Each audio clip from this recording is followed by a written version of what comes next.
আসসালামু আলাইকুম সম্মানিত দর্শক, আশা করি আপনারা সবাই যে যেখানে আছেন ভালো আছেন এবং সুস্থ আছেন। দেখুন, এই মুহূর্তের আলোচনাটা আমি শুরু করতে চাই একটা অদ্ভুত কিন্তু বলবো ভীষণ গভীর একটা প্রশ্ন দিয়ে। একটু ভেবে দেখুন তো, একটা রাষ্ট্রের সবচেয়ে বড় শক্তি কি? তার সেনাবাহিনী, তার প্রশাসন, নাকি সেই রাষ্ট্রের জন্মগত আদর্শ? যখন কোনো রাষ্ট্রের শেকড়ে টান পড়ে, তখন কি সেই রাষ্ট্র আর তার নিজের পায়ে দাঁড়িয়ে থাকতে পারে? দর্শক, আজকে আমরা এমন একটা বিষয় নিয়ে কথা বলবো আপনাদের সাথে, যা শুধুমাত্র আমাদের রাজনীতি নয়, বরঞ্চ আমি মনে করি আমাদের যে অস্তিত্ব রয়েছে সেই অস্তিত্বের সাথে জড়িয়ে আছে। সম্প্রতি সামাজিক যোগাযোগ মাধ্যম এবং ইন্টারনেটের অন্ধকার গলিতে একটি খবর, কিংবা বলা ভালো একটি গুঞ্জন, বেশ দাবানলের মতো ছড়িয়ে পড়েছে। দা ওয়াল নিউজ নামের একটি মাধ্যমের বরাত দিয়ে একটি ফটো কার্ড এবং তার সাথে কিছু খবর ঘুরছে, যেখানে বলা হচ্ছে সাবেক অন্তর্বর্তীকালীন যে সরকার ছিল সেই সরকারের সময়কালের একজন সাবেক উপদেষ্টা brigadier general M Sakhawat Hossain নাকি বলেছেন বাংলাদেশ বাঁচাতে সচিবালয় ও বাংলাদেশ সেনাবাহিনীকে পাকিস্তান থেকে মুক্ত করতে হবে বা পাকিস্তানি মুক্ত করতে হবে, এরকম। দর্শক, কথাটা শোনার পর আপনার প্রথম অনুভূতি কি হয়েছিল? চমকে উঠেছিলেন, তাই না? চমকে ওঠারই কথা। কারণ কি? কারণ এই একটি বাক্যের ভেতরে কিন্তু লুকিয়ে আছে ভয়ঙ্কর এক অশনি সংকেত। কিন্তু দর্শক, এখানে একটা বড় টুইস্ট আছে। এই যে এত বড় একটা কথা, রাষ্ট্রের এমন স্পর্শকাতর স্তম্ভ নিয়ে এত বড় একটা মন্তব্য, অথচ দেশের মূলধারার কোনো গণমাধ্যমে এর কোনো অস্তিত্ব নেই। কোনো প্রথম সারির পত্রিকা বা টেলিভিশন চ্যানেলে এই খবরটি কিন্তু উঠে আসেনি। তাহলে কি পুরো বিষয়টা একটা নিছক গুজব? আর যদি গুজবই হয়, তবে এই গুজবের পেছনের কারিগর আসলে কারা? এই প্রশ্নগুলো কিন্তু চলে আসে। এবং কেন তারা আমাদের গর্বের সেনাবাহিনী এবং রাষ্ট্রের যে স্নায়ুকেন্দ্র, সেই স্নায়ুকেন্দ্র সচিবালয়কে টার্গেট করছে? আজ আমরা এই ধোঁয়াশার চাদর সরাবো এবং এর পেছনের যে নোংরা রাজনৈতিক খেলা রয়েছে সেই মেরুকরণ নিয়ে একান্তে কিছু কথা আপনাদেরকে জানানোর চেষ্টা করব। দর্শক, আমরা যদি একটু দার্শনিক দৃষ্টিকোণ থেকে এই বিষয়টা বিশ্লেষণ করে জানার চেষ্টা করি, তাহলে আমরা কিন্তু দেখতে পাই সত্যের চেয়ে মাঝে মধ্যে গুজব অনেক বেশি শক্তিশালী হয়ে ওঠে, যদি সেই গুজবের ভিত্তি মানুষের অবচেতন মনের কোনো ভয়ের সাথে যুক্ত থাকে। তাহলে সাখাওয়াত হোসেন সাহেবের মতো একজন বর্ষিয়ান সাবেক সামরিক ব্যক্তিত্ব, যিনি কিনা গত অন্তর্বর্তীকালীন সরকার বা ইউনূস সরকারের একজন গুরুত্বপূর্ণ অংশ ছিলেন, তার মুখে এমন কথা বসিয়ে দেয়াটা কিন্তু কোনো সাধারণ মস্তিষ্কের কাজ নয়। এর পেছনে অবশ্যই রয়েছে সুগভীর এবং মনস্তাত্ত্বিক একটি খেলা। যদি তর্কের খাতিরে ধরেও নেই যে কথাটা তিনি বলেছেন, তাহলে প্রশ্ন আসে, সত্যিই কি বাংলাদেশের রন্ধ্রে রন্ধ্রে, বিশেষ করে সচিবালয় বা সেনাবাহিনীর মতো এত গুরুত্বপূর্ণ জায়গায় পাকিস্তানি প্রেতাত্মারা ভর করেছে? বাংলাদেশ সেনাবাহিনী আমাদের অহংকার, এটা আমরা নিঃসন্দেহে বলি এবং গর্ব করে বলি। 1971 সালের মহান মুক্তিযুদ্ধের মধ্য দিয়ে রক্তস্নাত হয়ে যে বাহিনীর জন্ম, সেই বাহিনীর গায়ে যখন পাকিস্তানি আধিপত্য কিংবা পাকিস্তানি আনাগুনা নামক তকমা লাগানোর চেষ্টা করা হয়, তখন কিন্তু সেটা শুধুমাত্র আর একটা খবর থাকে না, রীতিমতো সেটা হয়ে ওঠে রাষ্ট্রের হৃৎপিণ্ডে সরাসরি কুঠারাঘাত। সেনাবাহিনীর প্রত্যেকটি সদস্য তাদের জীবন বাজি রেখে দেশের সার্বভৌমত্ব কিন্তু রক্ষা করে। সেখানে এমন কোনো ভিনদেশী বা স্বাধীনতা বিরোধী আদর্শের ছায়া থাকাটা কতটা ভয়ানক হতে পারে, তা নিশ্চয়ই আমাকে নতুন করে আর আপনাদেরকে বুঝিয়ে বলতে হবে না। এটা যদি সত্যি হয়, তবে তা ক্যান্সারের চেয়েও ভয়াবহ। কিন্তু আমি ব্যক্তিগতভাবে যেটা মনে করি সেটা হচ্ছে, আমাদের সেনাবাহিনী এতটা আসলে ঠুনকো নয় যে সেখানে চাইলেই কেউ বিদেশি এজেন্ডা বাস্তবায়ন করে ফেলবে, বিশেষ করে আমাদের সেনাবাহিনীর গোয়েন্দা সংস্থা ডিজিএফআই এর ভেতরে। তাহলে এই ফটো কার্ড বা এই খবরটির জন্ম হলো কোথা থেকে? দেখুন সুপ্রিয় দর্শক, রাজনীতিতে কোনো কিছুই আসলে কাকতালীয় নয়। এই খবরটি যদি সম্পূর্ণ ভুয়া বা বানোয়াট হয়, যা হওয়ার সম্ভাবনাই আমার দৃষ্টিতে সব থেকে বেশি, তবে এই গুজব ছড়ানোর টাইমিংটা কিন্তু দারুণ ইন্টারেস্টিং এবং এটাই আমাদেরকে দেখতে হবে। আপনারা জানেন, বর্তমানে দেশ বিএনপি সরকার পরিচালনা করছে, তারা ক্ষমতায় রয়েছে এবং এর আগে একটি অন্তর্বর্তীকালীন সরকার আমাদের এই বাংলাদেশ পরিচালনা করে গেছে। এই যে ক্ষমতার পালাবদল এবং বর্তমান রাজনৈতিক প্রেক্ষাপট, এখানে কিন্তু অনেকগুলো অদৃশ্য সুতো বলা চলে কাজ করছে। দর্শক, গুজব সবসময় সেই জায়গাতেই আঘাত করে যেখানে আঘাত করলে মানুষের আবেগ সবচেয়ে বেশি নাড়া খায়। এই গুজবটি তৈরি করা কিন্তু হয়েছে রাষ্ট্রযন্ত্রের প্রতি সাধারণ মানুষের যে অগাধ বিশ্বাস, সেই বিশ্বাসে চির ধরানোর জন্য, অথবা কোনো একটি সত্য সামনে আনার জন্য। আর এখানে কিন্তু লুকিয়ে আছে আসল বিপদ। একটি মিথ্যা যখন বারবার বলা হয়, তখন সমাজের একটা অংশ সেটাকে বিশ্বাস করতে শুরু করে। রাষ্ট্রের জন্য এই ধরনের প্রোপাগান্ডা একটা নীরব ঘাতকের মতো। আবার একটা মিথ্যা বারবার যখন বলা হয়, তখন সেটার পেছনের সত্যতাও কিন্তু মানুষ খুঁজতে শুরু করে। এবার আসুন একটু পেছনের দিকে ফিরে তাকাই। এই যে পাকিস্তানের সাথে কানেকশনের বিষয়টা বারবার ঘুরে ফিরে আমাদের সামনে আসছে, এর শেকড় আসলে কোথায়? দর্শক, একটু নিরপেক্ষ জায়গা থেকে, আবার একই সাথে মুক্তিযুদ্ধের যে চেতনা রয়েছে সেই চেতনার জায়গা থেকে যদি আমরা ভালো করে তীক্ষ্ণভাবে বিশ্লেষণ করি, তাহলে কিছু বিষয় কিন্তু একদম দিনের আলোর মতো পরিষ্কার হয়ে যায়।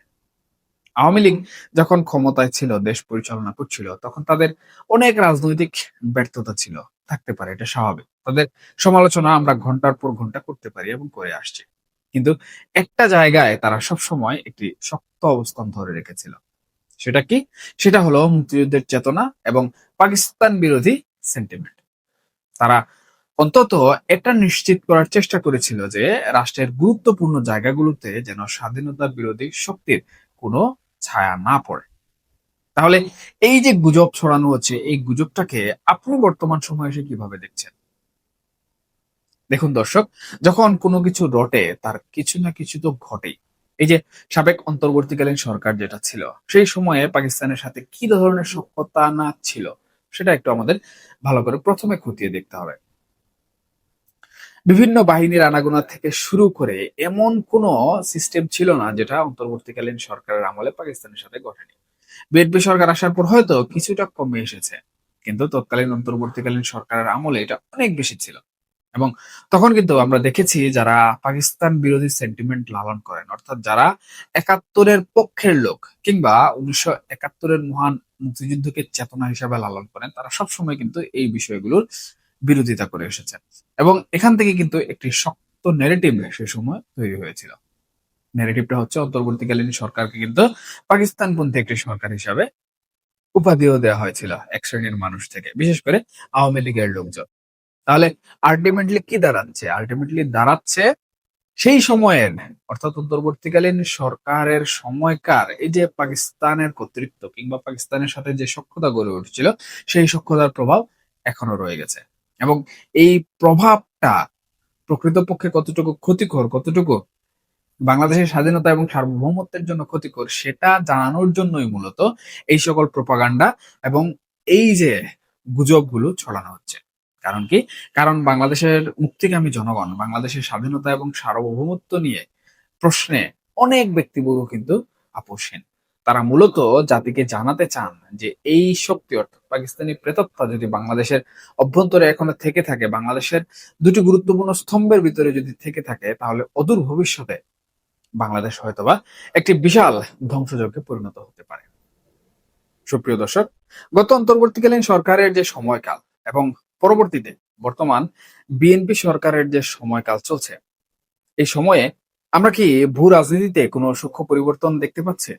আমি একটু আগে যেটা বলেছিলাম, এটা কোনো লুকাছুপি করার বিষয় আসলে নয় যে বিএনপির জন্মলগ্ন থেকেই তাদের রাজনৈতিক ডিএনএ তে এমন কিছু উপাদান রয়েছে যাদের সাথে পাকিস্তানের একটা ঐতিহাসিক সফট কর্নার বা নরম সুর কাজ করে থাকে।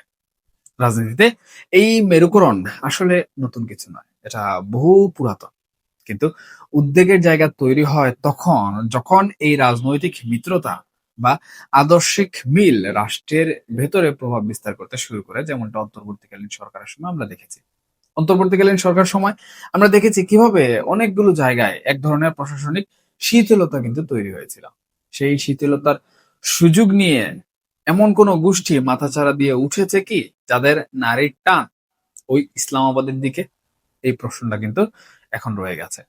সাখাওয়াত হোসেন সাহেবের নামে যে কথাটা প্রচার করা হচ্ছে, তা হয়তো তিনি বলেননি, কিন্তু যিনি বা যারা এই কথাটা বানিয়েছেন বা প্রচার করছেন, তারা কিন্তু খুব ভালো করেই জানেন যে মানুষের মনে এই সন্দেহটা বীজ আকারে রয়ে গেছে। তারা সেই সন্দেহের জায়গাতেই পানি ঢেলে গাছ বড় করার চেষ্টা করছে। কিন্তু কেন করছেন? তারা আসলে বোঝাতে চাইছেন যে বর্তমান সরকার এবং পূর্ববর্তী অন্তর্বর্তীকালীন সরকারের এক ধরনের নীরব প্রশ্রয়ে রাষ্ট্রের ভেতরে পাকিস্তানি ভাবাদর্শের একটা নীরব অনুপ্রবেশ ঘটেছে, যারা বর্তমান সময়ে বাংলাদেশের বিভিন্ন গুরুত্বপূর্ণ জায়গায় কাটাচ্ছে। দর্শক, একটু গভীরভাবে চিন্তা করে দেখুন, একটা দেশের সচিবালয় কি? একটা দেশের সচিবালয় হচ্ছে সেই দেশের মস্তিষ্ক। সেখান থেকে এই রাষ্ট্রের প্রতিটি পলিসি, প্রতিটি সিদ্ধান্ত তৈরি করা হয়। সেখানে যদি এমন কোনো আমলা বা কর্মকর্তা বসে থাকেন যার আদর্শিক ঝোঁক বাংলাদেশের স্বার্থের চেয়ে অন্য কোনো দেশের দিকে বেশি থাকে, তাহলে কিন্তু কোনো যুদ্ধ ছাড়াই সেই রাষ্ট্র ভেতর থেকে একেবারে পঙ্গু হয়ে যাবে। আর ডিজিএফআই বা সেনাবাহিনীর কথা যদি বলি, তারা হলো রাষ্ট্রের ইমিউনি সিস্টেম বা রোগ প্রতিরোধ ব্যবস্থা। ইমিউনি সিস্টেম যদি নিজেই ভাইরাসে আক্রান্ত হয়, তাহলে শরীর বাঁচাবে কে? এই যে একটা ভয়ঙ্কর চিত্রকল্প, এটাই কিন্তু ওই ফেক নিউজ বা গুজবের মূল অস্ত্র। দর্শক, আমি কিন্তু আগেই বলেছি এই গুজবটা যারা ছড়িয়েছে তারা খুব সুকৌশলে দুটো কাজ করছে। প্রথমত, তারা সাখাওয়াত হোসেনের মতো একজন সাবেক সামরিক ব্যক্তি ও উপদেষ্টার যে সম্মান, সেটি ব্যবহার করছে যাতে খবরের গ্রহণযোগ্যতা বাড়ে। দ্বিতীয়ত, তারা এমন দুটো প্রতিষ্ঠানকে বেছে নিয়েছে যাদের উপর মানুষের আস্থা সবচেয়ে বেশি। এখন এই গুজবটি যদি দেশের ভেতরে কোনো অস্থিরতা তৈরির মাস্টার প্ল্যান হয়, তবে বর্তমান বিএনপি সরকারকে কিন্তু এর দায় অবশ্যই নিতে হবে। কিন্তু কেন নিতে হবে? কারণ রাষ্ট্র পরিচালনার দায়িত্বে এখন তারা রয়েছে। তাদেরই দায়িত্ব এই ধরনের গুজবের শিকড় উপড়ে ফেলা এবং জনমনে এটা প্রমাণ করা যে তাদের শাসন আমলে রাষ্ট্রের কোনো জায়গায়, কোনো স্তরে একাত্তরের কোনো পরাজিত শক্তির কোনো প্রেতাত্মা বা পাকিস্তানি কোনো আধিপত্য নেই। কিন্তু তারা কি সেটা বর্তমান সময়ে করতে পারছে? নাকি তাদের দলের ভেতরে থাকা কিছু অতি উৎসাহী অংশের কারণেই সাধারণ মানুষের মনে এবং মনস্তত্ত্বে এই অবিশ্বাসের জন্ম হচ্ছে? এটা কিন্তু একটা গুরুত্বপূর্ণ প্রশ্ন হয়ে সামনে চলে এসেছে। দর্শক, আপনারা যারা দীর্ঘদিন ধরে বাংলাদেশের যে রাজনীতি সেটা পর্যবেক্ষণ করছেন, তারা নিশ্চয়ই খেয়াল করেছেন একটা বিষয়। সেটা হচ্ছে যখনই দেশে কোনো বড় ধরনের রাজনৈতিক পট পরিবর্তন হয়, তখনই কিন্তু আমরা দেখতে পাই একদল মানুষ সুযোগের অপেক্ষায় থাকে প্রশাসনকে নিজেদের মতো করে সাজানোর কিংবা গোছানোর। বর্তমান সরকারের সময়ও কি আমরা তেমন কিছু দেখছি? অনেকেই কিন্তু বর্তমান সময়ে অভিযোগ করছেন যে প্রশাসনে এখন এমন অনেকে পুনর্বাসিত হচ্ছেন বা গুরুত্বপূর্ণ পদ পাচ্ছেন যাদের অতীতের রেকর্ড খুব একটা পরিষ্কার নয় বা ছিল না, যাদের অনেকের বিরুদ্ধে হয়তো কোনো এক সময় স্বাধীনতা বিরোধী শক্তির সাথে আতাতের বড়সড় অভিযোগ ছিল। এই যে একটা প্রশাসনিক রদবদল, এই সুযোগেই কি তবে সেই পাকিস্তানি ভূত আবার নতুন করে আমাদের সচিবালয়ে কিংবা অন্যান্য জায়গায় প্রবেশ করার চেষ্টা করছে? এই প্রশ্নগুলো কিন্তু বাতাসে ভাসছে, যার জন্য এই প্রশ্নগুলো আমাদেরও মুখে উচ্চারণ করতে হচ্ছে। আর সেই ভাসমান প্রশ্নগুলিকেই পুঁজি করে তৈরি হচ্ছে দা ওয়াল নিউজের মতো বিভিন্ন নিউজ পত্র পত্রিকার ফটোকার্ডের মতো গুজব কিংবা গুঞ্জন। তাহলে আমাদের করণীয় কি? একজন সাধারণ নাগরিক হিসাবে, একজন দেশপ্রেমিক হিসাবে, একজন স্বাধীন বাংলাদেশ এবং একাত্তরের পক্ষের শক্তি হিসাবে এই মুহূর্তে সবচেয়ে বেশি দরকার সচেতনতা। আমরা আসলে কোনো খবরের শিরোনাম দেখে লাফিয়ে উঠবো না, আবার কোনো ষড়যন্ত্রের গন্ধ পেলেই সেটাকে উড়িয়েও দেব না। আমাদের সেনাবাহিনী এবং আমাদের প্রশাসন, এরা আমাদেরই ভাই, আমাদেরই সন্তান। তাদের উপর আস্থা রাখতে হবে, কিন্তু একই সাথে রাজনৈতিক নেতৃত্বকেও কাঠগড়ায় দাঁড় করাতে হবে। কারণ তাদের কাছে যদি আমরা জবাব দিতে চাই এবং যদি চাইলে তারা সেটা দেয়, তাহলে তাদেরও কিন্তু গ্রহণযোগ্যতা বেড়ে যায়। দর্শক, পরিশেষে একটা কথাই বলতে চাই, বাংলাদেশ কোনো হঠাৎ করে গজিয়ে ওঠা ভূখণ্ড নয়। লক্ষ লক্ষ শহীদের রক্তের বিনিময়ে কেনা এই দেশ। এই দেশের মাটিতে কোনো পাকিস্তানি আধিপত্য বা তাদের দেশীয় দূষরদের ষড়যন্ত্র কখনোই আসলে টিকবে না, যদি আমরা আমাদের শেকড়কে মনে রাখি। রাজনীতিতে দল বদলাবে, সরকার বদলাবে, এবং ক্ষমতার চেয়ারে আজ যারা বসেছেন কাল কিন্তু তারা থাকবেন না, কাল যারা আসবে আজকে তারা থাকবেন না।